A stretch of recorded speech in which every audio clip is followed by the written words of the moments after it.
Dilema që zhvillimi ekonomik në Kosovë, cili do të qoftë ai, është duke u falenderuar kryekëput investimeve të jashtme, në veçanti investimeve të marrëdhënëtarëve tonë. Pjesa dërmuese e investimeve në Kosovë janë investime direkte ose indirekte të marrëdhënëtarëve tonë, të cilët përkundër faktit se Kosova nuk ka ofruar kushte të mira për investimet, megjithatë një pjesë e marrëdhënëtarëve tonë të cilët kanë patur mundësitë, kapacitete edhe materiale edhe profesionale i kanë investuar në Kosovë. Investimet marrëgatës në Kosovë nuk ka të bëjë vetëm me sjelljen e paras, por është përtej kësaj. Në këtë rast një pjesë e marrëdhënëtarëve tonë duke jetuar dhe vepruar në vendet ndryshme me standardet ndryshme, kanë sjellur në Kosovë jo vetëm paranë e tyre në investim, por kanë investuar edhe dijen e tyre, eksperiencën e marrë në këto vende dhe padyshim që këto investime janë shumë dimensionale. Në anën tjetër, institucionet e Republikës Kosovës në këtë rast dhe Ministria e Diasporës bashkë me dikasteret e tjera, gjatë këtyre vjetëve me përpjekur që gjejmë bashkërisht me investitorët me marrëgatën tonë format edhe modalitetet për të lehtësuar investimet e tyre, për të ndërtuar në radhë të parë në infrastrukturë të efektshme ligjore për pashtu edhe atë fizike, e cila ka patur një përparim në këto 2 vjetët e fundit. Së fundi është miratuar edhe ligji për investimet e huaja, ku janë ndërtuar instrumente dhe mekanizma të efektshëm ligjor për të mbrojtë dhe garantuar investimet e jashtme. Në këtë drejtim hynë edhe investimet e marrëdhënëtarëve tonë dhe në këtë kuadër po shihet në interesim dita me ditë si gjithë atyre që kanë kapacitete, kanë njohuri të fushave të ndryshme për të investuar në Kosovë dhe në këtë drejtim ne si institucione po përpiqemi që t'ju dalim në përgjigje të gjitha interesave tyre, duke i lidhur në një vijë horizontale edhe brenda vetës, por po ashtu duke krijuar një lidhje më të mira në raport edhe me pushtetin lokal dhe me interesin e tyre të drejtë për drejtë në vendit ku ata dëshirojnë të investojnë. Na pse punojmë për jashtë 40 vite dhe mendin e mojmë dhe lidhën tonë, pra ato në ka thënë që na me investu në Kosovë. Po do më kemë paramenu që është qëllimi më i mirë që me prodhu diçka këtu që ata që nuk mund më ardhë për jashtë në diaspora, në shtetet e jashtë me pas punën edhe në Kosovë. Këtë punë që e kemë bo, këtë investime kemë bo pi kreve tonë, familjes Golej. Investimet që i bëjmë na i diasporë në Kosovë, ato e në të mirë pritëra, gjithmonë. Jemi të angazhuar gjithmonë, gjitha mundësit që i kemë me dërgu me qunë Kosovë. To kanë vlerë të madhe, si familjarët e mirë presin, po si shteti, qeveria, ku të investojnë njerëzit që jenë për jashtë, atë investojnë në Kosovë. E mirë pret këtë njime edhe Kosova, po si familjarë, mirë presin këto. Ne si Ministri të Tregtisë e Industrisë, njërin prej qëllimeve kryesore kemi promovimin e investimeve të huaja dhe eksportit, duke kryer një ambient më të mirë biznesi për operim bizneseve vendore dhe ndërkombëtare në Kosovë. Diaspora për ne ka një rëndësi të veçantë, sepse ne kemi parë që rreth 30% e investimeve të suksesshme që kanë ndodhur në Kosovë gjithmonë janë në një mënyrë ose tjetrën të lidhura me diasporën tonë. Kjo veçanërisht vlen për vendet ku kemi një diasporë të konsoliduar, siç janë Gjermania, Zvicra, Austria, por edhe vende të tjera si Anglia ose Shtetet e Bashkuara të Amerikës. Me qëllim që ne të inkurajojmë sa më tepër diasporën që të investojnë në Kosovë, ne kemi në ligjin për mbrojtjen e investimeve të huaja, të cilin ka hyrë në fuqi në janar të këtij viti, diasporën e kemi trajtuar në të njëjtën mënyrë sikur edhe investitorët e huaj. Në këtë mënyrë ne kemi ofruar një garanci shtesë për përkrahur investimet e diasporës dhe për t'ju garantuar atyre atë investim dhe asetet që ata mund t'i kenë në Kosovë. Në anën tjetër, Ministria e Tregtisë dhe Industrisë ka bërë kogja mjaft në përmirësimin e ambientit përgjithshëm të bërit biznes në Kosovë. Kjo është reflektuar edhe në ngritjen e Kosovës në indeksin e Bankës Botërore për të bërit biznes. Ne kemi bërë një progres për rreth 40 vendesh gjatë 2 viteve të fundit, duke bërë përparimet më signifikante në mbrojtjen e investimeve të huaja, në lehtësimet për fillim të biznesit, në lehtësimet për marrjen e lejeve të punës, në lehtësimet për marrjen e lejeve të ndërtimit dhe disa kategori tjera. Gjithashtu, Ministria e Tregtisë dhe Industrisë, në bashkëpunim me Ministrinë e Diasporës, gjatë vitit kaluar ka iniciuar projektet e rjetizimit të bizneseve të diasporës sonë në vende të ndryshme. Ne kemi përfunduar rjetizimin e bizneseve në Gjermani, në Austri, në Zvicër, kemi filluar këtë rjetizim edhe në Shtetet Bashkuara të Amerikës dhe shpresoj që gjatë këtij viti ne do të përfundojmë rjetizimin e bizneseve në Shtetet Bashkuara të Amerikës dhe pastaj në fund do të kemi një forum të madh përmbyllës të gjitha rrjeteve të bizneseve të diasporës sonë. Unë besoj që kjo do të jetë edhe një ndihmës shtesë për inkurajimin e diasporës sonë që të përfshihet në projekte zhvillimore në Kosovë. Unë besoj që ne kemi kaluar në për 2 fazat të përfshirjes së diasporës, ku në fazën e parë ajo përfshirjes ka qenë aq e strukturuar dhe përkrahur nga institucionet shtetërore, dhe tani ne së bashku me Ministrinë e Diasporës po përpiqemi që ta strukturojmë përfshirjen e diasporës në aktivitetet ekonomike në Kosovë dhe në të njëjtën kohë që institucionet tona t'ju ofrojmë gjithë ndihmën dhe mbështetjen që mund ta ofrojmë që kjo përfshirje të jetë sa më e suksesshme, edhe për diasporën vet, por edhe për ne si shtet dhe në këtë mënyrë të kontribuojmë një zhvillimi më të qëndrueshëm ekonomik. Kompania Agroprodukt ka filluar me punë në vitin 2002 për herë të parë. Fillimisht kemi filluar me kultivimin e 4 llojeve të bime mjekësore, duke zëruar më vonë, do thotë, dhe aktualisht kultivojmë 18 lloje të bime mjekësore. Dhe ka filluar me grumbullimin e bime mjekësore, ku aktualisht në vitin 2014 kemi 60 lloje të bime mjekësore që i grumbullojmë. Ideja pas lufte me investu në Kosovë ka qenë më shumë edhe në aspektin humanitar. Unë mund të them që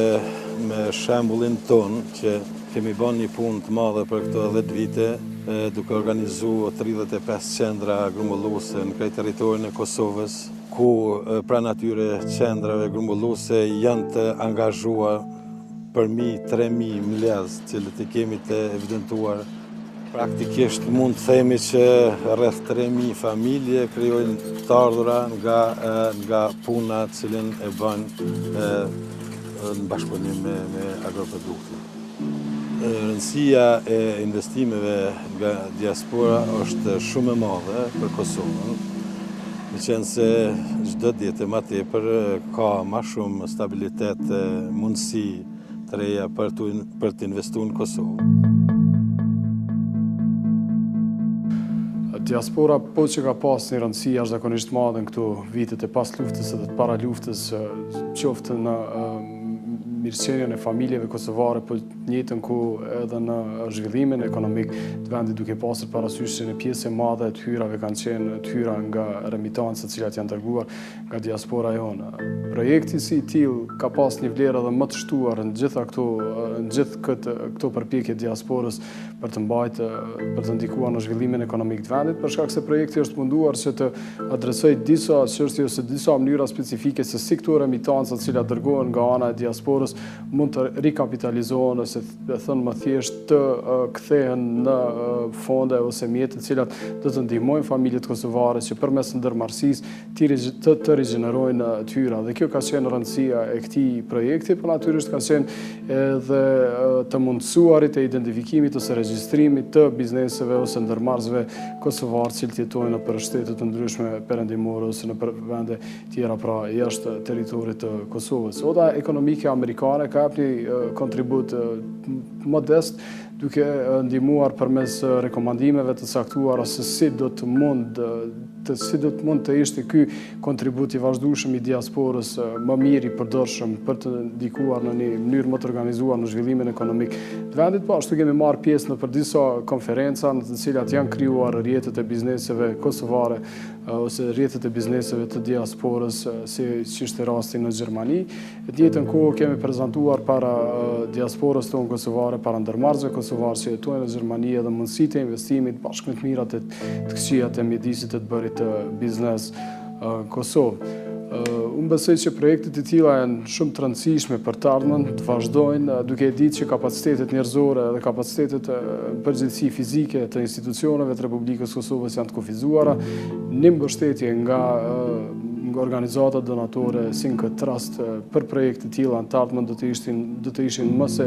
të mirë se ardhura, meqenëse se një projekt kaq i mirë i filluar dhe një përpjekje kaq e mirë e filluar, thash me regjistrimin e biznesmenëve kosovar që jetojnë jashtë vendit dhe organizimin e tyre në mënyrë institucionale nuk do duhet ndërpritej, por do duhet të vazhdonte edhe në të ardhmen. Unë besoj që institucionet e vendit nuk kanë kapacitetet mjaftueshme që ta bëjnë këtë me forcat e tyre. Unë kam jetu në Gjermani në 19 vite, kom punu në fabrikë dënerit në Gjermani, edhe në pas luftës kom pa të arsëshme që ka nevojë ky produkt më zhvillohet në Kosovë, edhe kena prupi Gjermanisë 2 vite, pas 2 vite e kena marru fabrikën këtu, edhe kena nisë prodhimin këtu në vendin tonë, për arsye më kthy në vend lindje, me investu, edhe me venat punës me siguru ma shumë këtu në Kosovë. Na prodhojna dëner pule, dëner viqe, kebab viqe dhe hamburgera. Dëner pule prodhohet në fabrikën tonë me mishri që vjen prej Zvicrës. Na e marrëm kaçikat, i përpunojna dhe me procedurat që duhet me bo e prodhojna dëner. Edhe për prodhime tjera kebab viqe, dëner viqe, furnizohem këtu në Kosovë. Deri tash jam shumë i kënaqur, kena arrit shumë, kena punu shumë. Edhe kena zhvillu vëmëtarin shumë, kena punësu shumë njerëz, një shumë punëtor, kena fillu me 4 vetë, kurse sot i kena 15 punëtor. Këto investime që kena bo janë në mënyrë vetenake, familjes tonë, punës tonë. Diaspora kosovare vazhdon të mbetet shumë e rëndësishme për ne, për Kosovën. Investimet të cilët vinë, investimet të që vinë në Kosovë në përgjithësi, rreth 30% janë nga diaspora jonë, që kanë një rëndësi shumë të madhe faktikisht. Nëse e shikojmë me mënyrën se si kanë ardhur të gjitha investimet e huaja, del se shumica janë në një formë apo tjetër të ndërlidhura me një person nga Kosova që jeton jashtë vendit. Pra, duke shikuar këtë rëndësi, duke shikuar formën se si vinë investimet në Kosovë, ne kemi vazhduar dhe do të vazhdojmë të fokusohemi edhe më tepër në diasporën nga Kosova që jeton jashtë vendit dhe më shpesh që kjo do të vazhdojë të sjellë më shumë investime. Këtu nuk është fjala vetëm për investime, domethënë përfitimi i Kosovës nuk është vetëm tek investimet, por është më tepër punësimi që gjenerohet nga këto investime dhe as më shumë transferimi i ekspertizës nga diasporat të cilët e kanë fituar në vendet të huaja gjatë viteve që kanë jetuar. Në vitin që lëm pas, agencioni jonë ka përpiluar një ligj dhe ka kaluar në Parlamentin e Kosovës, i cili është dekretuar këtë vit, ligji për investimet të huaja, ku për herë të parë jep hapësirë dhe konsideron diasporën kosovare si investitor të huaj, duke ja për të gjitha përparësitë dhe garancionet në sigurimin e investimeve të tyre në Kosovë. Pra, çdo person, edhe nëse nuk ka në shtetësi të huaj, dhe nëse ka jetuar për më shumë se 2 vite jashtë Kosovës,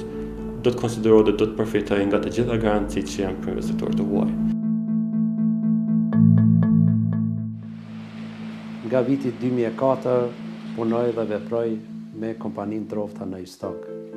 Për shumë vite në Margim, kisha dëshirë që edhe të bëhem pjesë e Margatës, që vetë të participoj në themelet e pavarësisë dhe pavarësinë të shtetit. Por tash, kësaj ideje, kur vjen mrenda në këtu, e shijon edhe jetën tjetër, sepse ne nga Margata nuk kemi dëshirë ta sjellim vetëm kapitalin edhe të thomi se valla kam marrë për qef ose për diçka. Jo, sepse rezultatet tona mbaten me sukses. është investu shumë seriozisht në kapitalmarrje. Ne e dim që në atë kohë është prodhuar deri në 80 ton në vit, kurse ne prej që kemi arritur, kemi afruar 300 ton në vit edhe më shumë. Synojmë të arritsim kapacitetin e saj. Edhe në hoteleri kemi investuar shumë. Aty kemi një gastronomi krejt të re, në krahasim me të vjetën që kishim. Është një çështje që një apel i gjithë mbashëm që të gjithë biznesmenët që janë në Marrë duhen pajisët e të vinë, duhet i koordinonin shumë mirë me Ministrinë e Diasporës, mendojmë që është e qëlluar. Siç e them edhe shpeshherë, çka mundet secili prej nesh të banë për vendin e vet. Rrugove starton në 2006 me produktin e parë, me ujë rrugove, i cili ka qenë një investim i drejt për drejt i huaj, i cili është kriju me firmën Unio DD nga Slovenia dhe me partner lokal. Dhe mbrenda 2-3 viteve shndrohet në një lider në sektor të ujnave pa gaz, si ujburime, dhe unë mujmë të thëmë që ende i vetëmi ujburimi në Kosovë, fund vitit 2008, fillim vitit 2009, bëhet bartja edhe blerja aksioneve nga ana e Uniorit, nga partnerit tjetër lokal, dhe mund të themi që nga 2009 me fillim të 2009